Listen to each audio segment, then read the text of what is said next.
Alright. The Knicks have been eliminated from the NBA playoffs. We're going to talk about the basketball. Basketball. The finals are set. Teaser, stick around. Best. This is my prediction for the NBA finals. Best finals I've watched. No, best finals since I've started watching.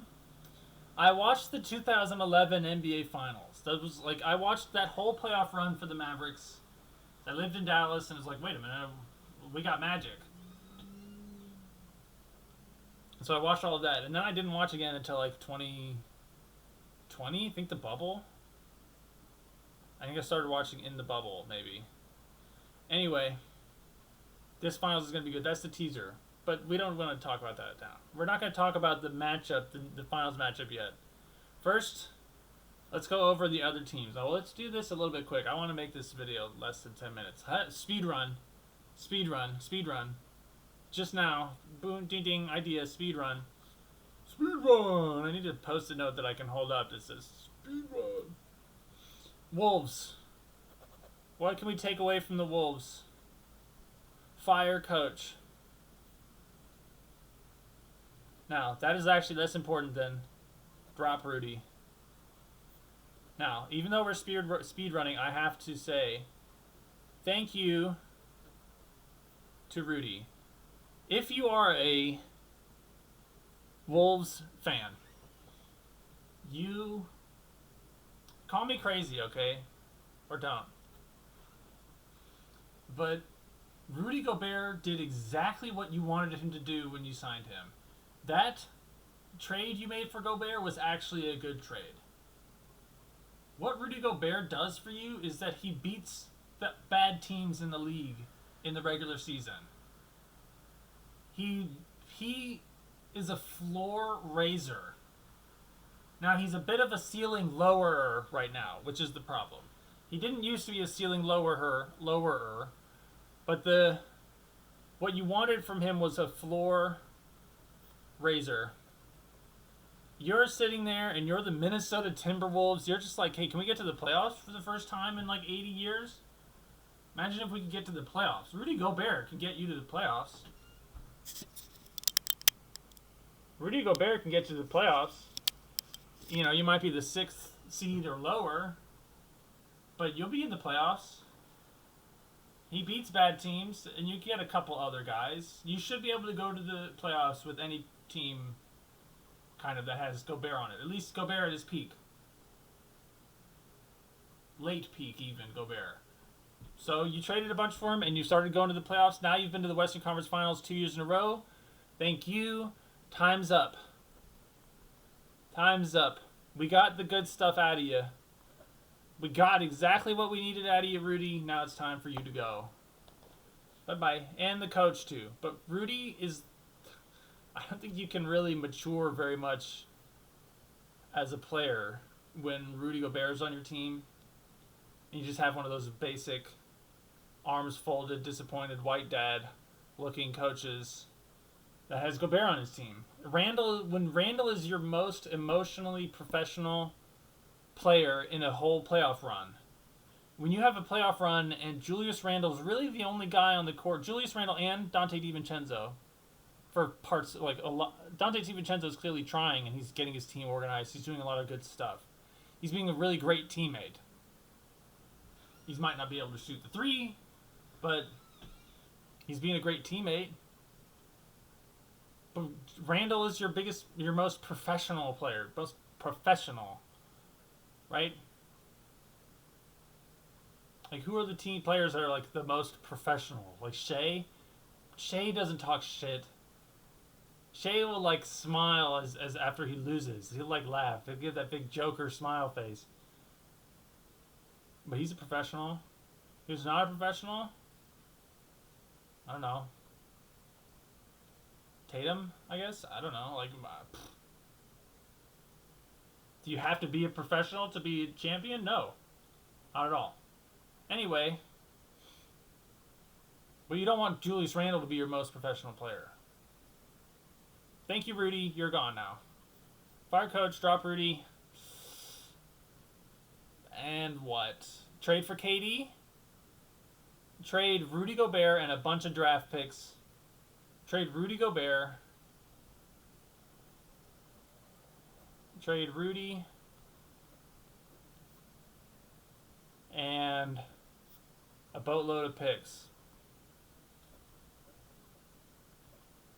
If you have any. For KD. This is a dream. I think that helps them. I think that helps their team for KD. Now, I don't think they can make this trade. But that's alright. We're done with the Wolves. Speed run. Speed run. Don't forget, speed run. I held up that post-it note. We're already at 6 minutes. Who the fuck is else? Who's next? The Thunder? Let's talk about the other losing team first. The Knicks. Oh, God. Alright. If you're a Knicks fan, your team just lost. But we got to talk about it. We got to talk about what we have to do. First thing, Tibbs is gone. Tibbs is gone. If I'm an owner, general manager of a team, and I'm watching my team compete in Game 6, and we're only down like 10 in the third quarter, and our players look confused. When somebody passes the ball to Karl Anthony Towns or to Jalen Brunson, or really if anything happens on the court, there's like a 50-50 chance that the other Knicks players are surprised by the choice. When the Pacers get the ball, it's like we're a well-oiled machine, we're well-coached. Everybody knows what the other people on their team are trying to do. What they're thinking of doing, what they want to set up, how they want to time things. When the Knicks were getting the ball, it looked like Tom Thibodeau's coaching philosophy was, we have 5 better players than they do, so go out and be 5 better players and we'll win. Like, that was to the extent of his coaching, which is bonkers. That's not how it works, dude. It's not a series of 1v1s where you don't need teamwork. Even in a series of 1v1s, teamwork is actually super important. Tibbs is out. If Tibbs is not fired, I'll be shocked. And even the way that... And now, people have made defenses for Tibbs. I don't think it matters. I wanted Tibbs gone before this playoffs even happened.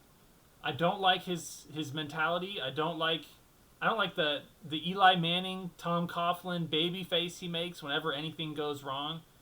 He makes that just like confused, that like Doc Rivers baby face that he just can't believe that shit. He's like, what? What? He looks so confused. With his little arms crossed. Man, I don't understand. And his like toxic cult of manhood and like masculinity. We're going to play every single game. If you want to go back to last season and say, oh, well, we lost in the playoffs last season because our guys were hurt. Well, why do you think they were hurt? They're playing 40 minutes a game. The whole season. They already locked up the 3 seed. They can't move up or down. Why are you playing them 40 minutes a game? Who gives a fuck? We're just trying to get reps. This is how we're going to play in the playoffs. Let's play like it now and get used to it. No. What's wrong with you? That's like, I got to get used to how it feels to run marathons, so I'll go out and practice running marathons by just running a bunch of marathons. It's like, no, dude. You run. You practice techniques. You go different and different and different, and you build up. And then when you finish a marathon, you don't run another one the next day. You got to bench your guys, Tibbs. Give them rest. It's over. Tibbs is gone. I think that's it. I think that's all you do. And I don't really want to say this, but get rid of Jalen Brunson's dad. I just don't like it. Doesn't work. It happens a lot in tennis where a player's coach will be their dad or something like that. And if it's your dad, or if your dad is always traveling there, if your mom is always at every game, like Andy Murray's mom or Stefano Tsitsipas's dad, like, I just think it's a bad idea. I think it's a bad idea. I don't think it's good to have your dad on the coaching staff. But I don't know. I won't write that down. What I will write down is Jalen the GOAT. If somebody comes to me with criticisms of Jalen Brunson and how he played in this, now he did make a couple bad plays. That 3-point shot at the end of game 2 was boneheaded. That was definitely a boneheaded play. But you know who I blame it on? I blame it on Tibbs. I blame it on Tibbs for not being like, here's exactly the kind of play we want. Here's the kind of play we don't want. And even more blame on Tibbs, this is the real reason, is that Brunson's been averaging 58,000 minutes a game for an entire season. And like, he's the only guy on our team who can go out and score. Towns is so inconsistent. OG, Bridges, these are guys that need to strike from the shadows. Josh Hart strikes from the shadows. But we're here in the bright lights, and somebody's got to start the game, start the play. And Jalen Brunson's like, okay, I'll wing it. I'll play Jalen Brunson ball and hope my teammates make good choices. There's so many times where it just like, suddenly he decides like, oh, I want to stop and kick it out, and he looks around and there's nobody to kick it out to because his team doesn't know what he's going to do. Because they don't know, they're not well coached. It's over. I shall suffer no Jalen slander. None. Jalen the GOAT. Everybody else, I don't give a fuck about. Tibbs is gone. Jalen's the GOAT. That's what we need. Next. Okay, the winning teams now. Now, sometimes you get an NBA playoffs where... Here's how I'll just say this. This NBA playoffs, or finals, is definitely a finals that is between the two best teams in the league. I think that this has been proven beyond a shadow of a doubt, that these are the two best teams in the whole league. And I don't think that that's controversial. Especially not Oklahoma City.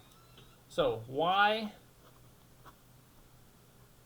will the finals, oh my god, I don't have enough room either, be goated?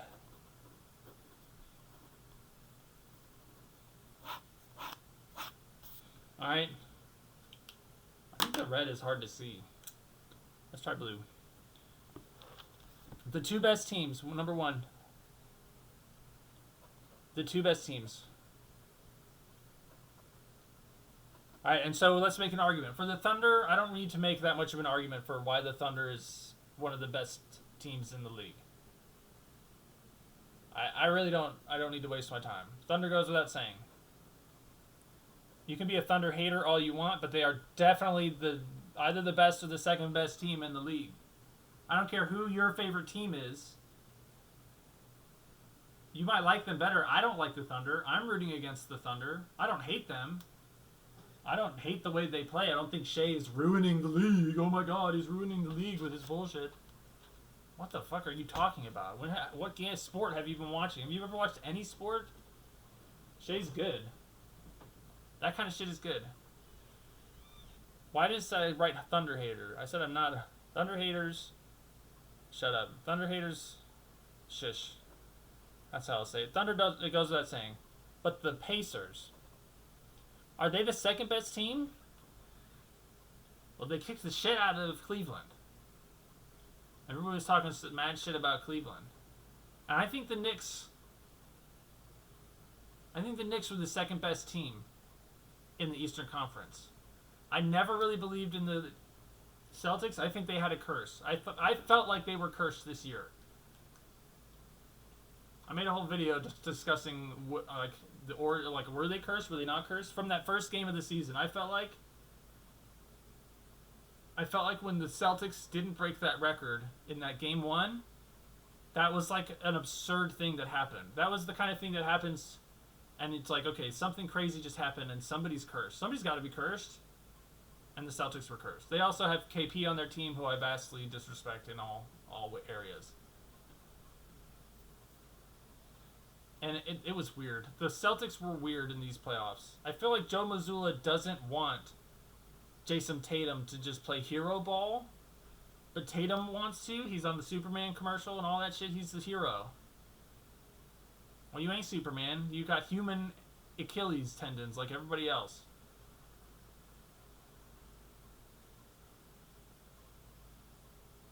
So we'll see. We'll see what happens. I felt like me, like Joe Mazzulla was like, okay, Tatum, fine. To me, it felt like Joe Mazzulla was like, okay, fine. All right, prove it then.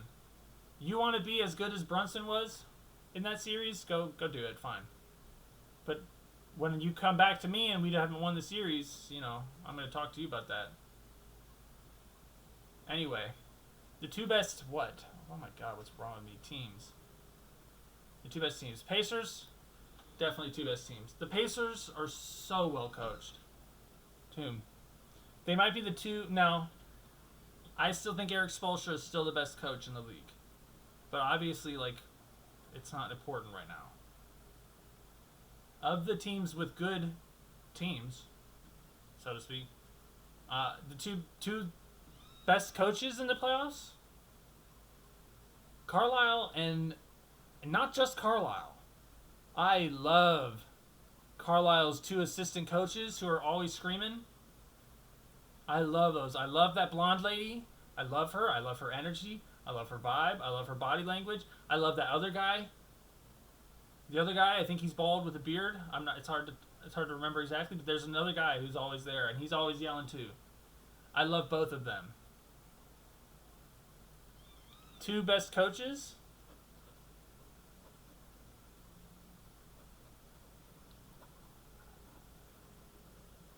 I think these are clearly the two most professional teams.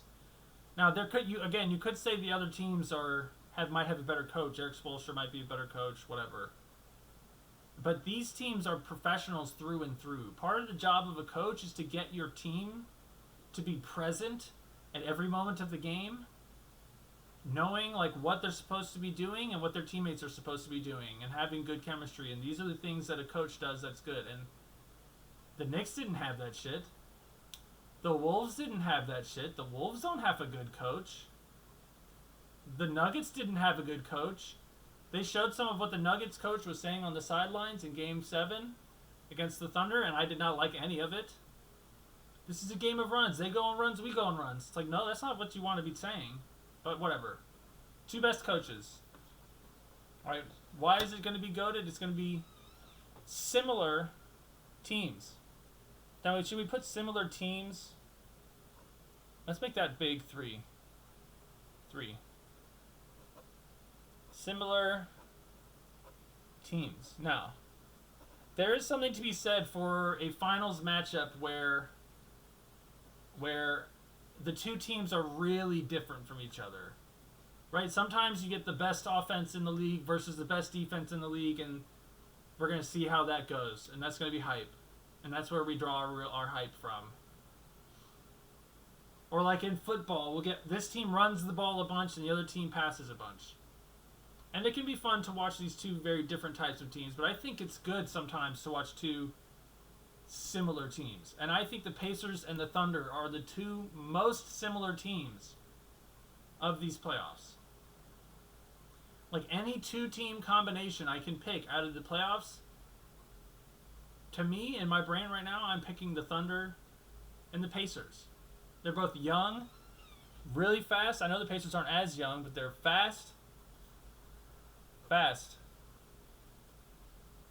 Pros.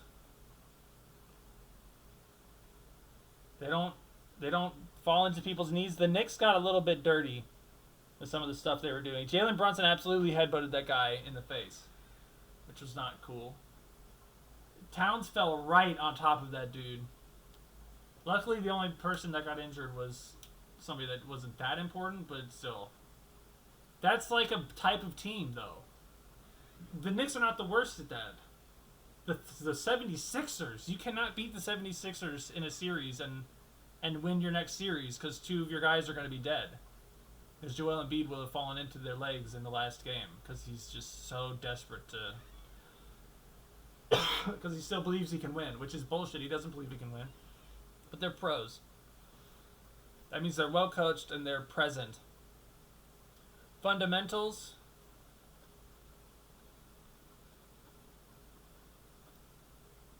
Handsy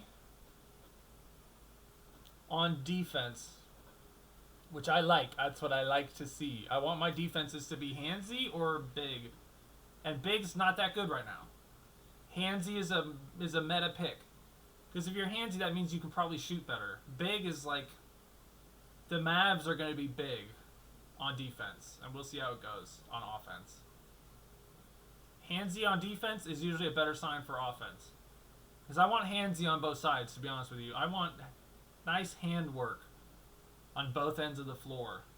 You're not going to get that from Rudy Gobert.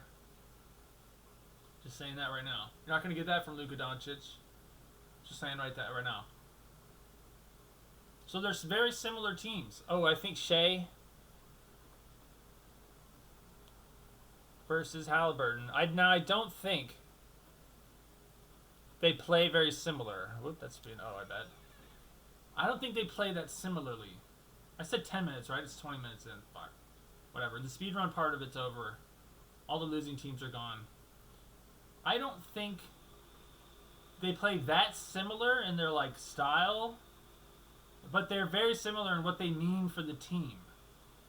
That's the guy you give the ball to on offense, and he sort of sets things up and watches what happens and attacks the lanes when he needs to. He makes the right decisions, and he can hit shots from anywhere.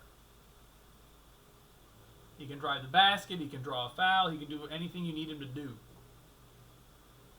Now, I think Halliburton has been better than Shea. Why do I think? Here's what I'll go into next. Speed run. Let's get right to it. Why do I think the Pacers will win? Pacers win. That's my pick. My pick right now is Pacers in 6 or 7. Now, if you go to Vegas, I think the odds right now, if you bet $100 on the Pacers, you get $500 if they win. That's how much of an underdog they are. If you bet $750, now this might not be entirely updated.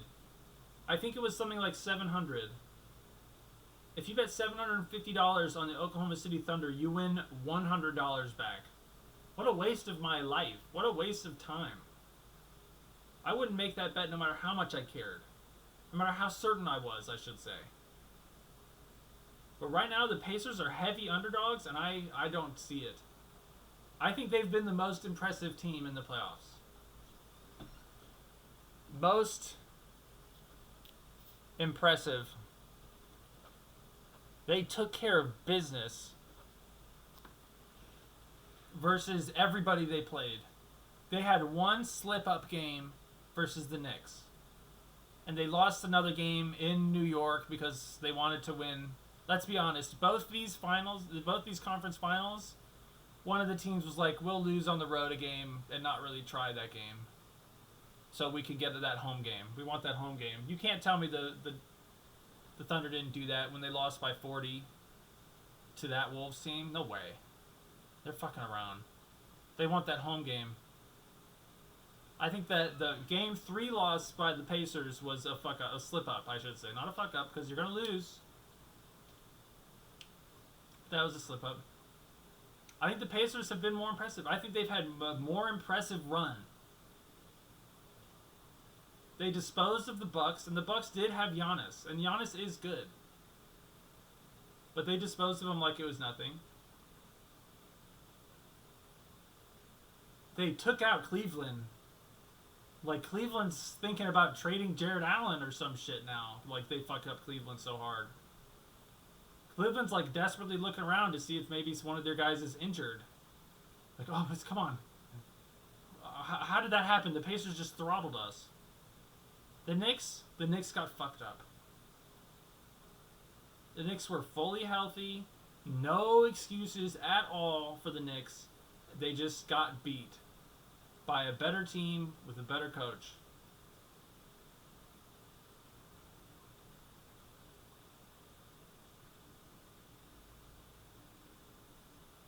The Thunder. Let's look at the Thunder. The Thunder wiped the floor with the Grizzlies, but the Grizzlies... Now, they wiped the floor with them. If they had lost a game to the Grizzlies, it would be something to worry about. But it's not that great of a sample size when it's the Grizzlies. They swept the Grizzlies, fine. Ja Morant was saying, I got him figured out, though. So watch out next year. That guy is so crazy. They got taken to Game 7 by the Nuggets. Now, why? Why did the Oklahoma City struggle versus the Nuggets? Because the Nuggets have a Yokozuna. And a Yokozuna is a sumo term for champion of champions. They have somebody who's like, every day of their life, they're like, I'm the champion. And they are the champion. The Thunder do not have a Yokozuna. You don't get to Yokozuna without winning a championship first. You don't even get to Ozeki, probably, without winning a Basho. Okay, the Nuggets have a Yokozuna on their team, and that was hard for them to handle. The Nuggets had Magic. Okay. That's a good segue. They have the Magic. The Pacers have the Magic. Now, so far in this season, these playoffs, the Knicks had Magic. The Pacers obviously had Magic. And the Nuggets had Magic. Okay. Those are the three teams that have been in these playoffs. And I'm like, those teams had Magic. But they're sort of different kinds. The Nuggets is a Yokozuna Magic. That's just Jokic. Jokic and Gordon and Jamal or they won a championship. Jamal and Gordon are obviously not Yokozuna, but they've won a championship. They can be Ozeki for sure. And Jokic is obviously a Yokozuna. His mentality's not going to falter. He's not going to give up. Whatever. You pushed him to Game 7.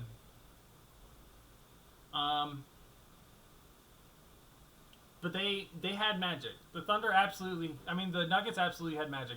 You can't argue with that. And the Thunder barely survived that Magic. They got taken to Game 7. I know they won most of the games they won were pretty handedly, but they still got taken to Game 7. I don't care how the games went. I don't care how many blowouts you had. Game 7's not a good look. Okay, so that was some of the Magic. The Knicks have had Magic for sure. Those games against the Celtics, there's so many moments against the Pistons where they just made the Pistons look like little kids. When Jalen Brunson burned the Thompson twin, I don't know if it was Amen or Asar. Are those the two of them? He burned that move he pulled on him with his hand where he was like pushing him backwards and then let go to let him fall through was goated. Like, they had Magic. The Knicks absolutely had Magic. But it's a Moki Doki Syndrome Magic. If you watched my last video, what can we say about the Knicks? They still have Moki Doki Syndrome. I forgot to write that down. The Knicks have Moki Doki Syndrome. But there is magic in it. When you're down 20, you get Magic. That's the trade-off you get. When you're up 20, you lose. You get the negative Magic. You get the bad kind of Magic.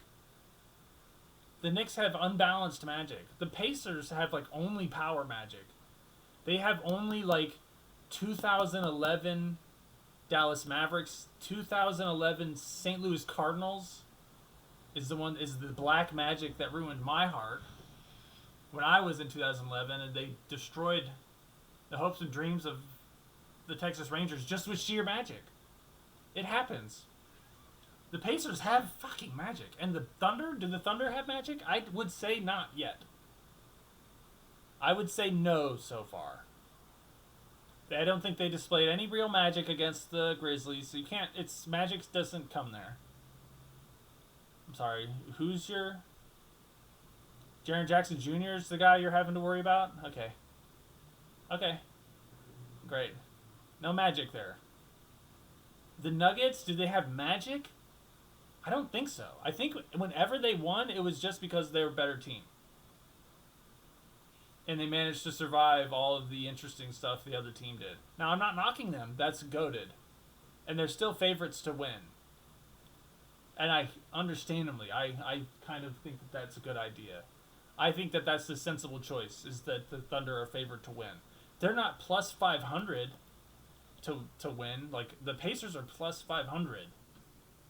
The Pacers are massive underdogs, and I don't really get that. I feel like these are two very similar teams playing at very similar levels with very similar depth. Championship experience.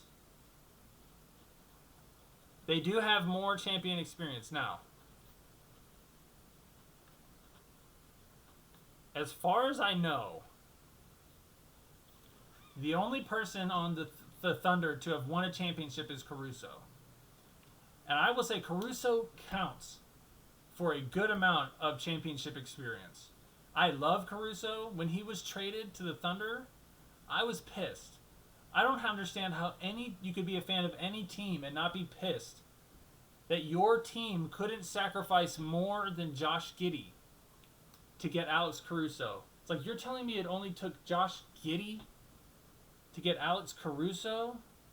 What else did the Bulls do for you, bro? What secret shit did the Bulls do for you that you get to trade Josh Giddey for Alex Caruso? I make that deal every day of my life. I don't care that Alex Caruso's can't like ball handle all of my offense or whatever. Fuck Josh Giddey. But he won a championship with the Lakers in the bubble, and I take the bubble championship seriously. In fact, maybe even more seriously, but that's a conversation for another day. But Pascal Siakam has a championship, and he's more important to the team. He's a more impactful player on the game than Caruso. Caruso's very impactful. I love him. Don't get me wrong, I love him. But Siakam is like their number 2 guy. It's like if Chet Holmgren had a championship already. Right? Or if Jalen Williams already had a championship. Or if Isaiah Hartenstein was a championship-winning player. Siakam is a championship-winning player. And the coach, Rick Carlisle, is a championship-winning coach. He does have a championship win. And it's very similar to the 2011 Mavericks. I'm just saying the 2011 Mavericks had the same magic, and guess what? They had the same head coach. So these are the 3 reasons. I actually think they've been the more impressive team than the Thunder.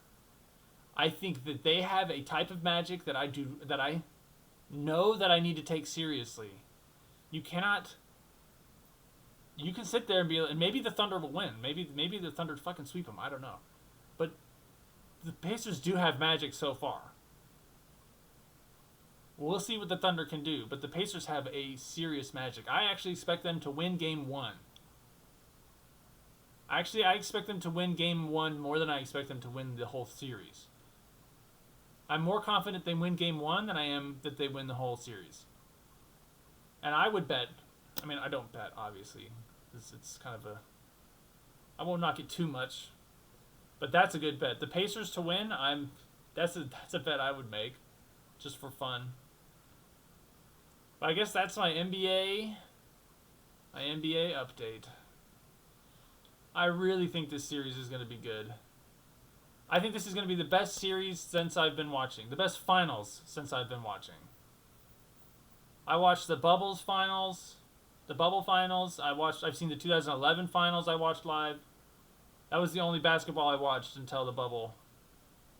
Because I was into other sports at the time.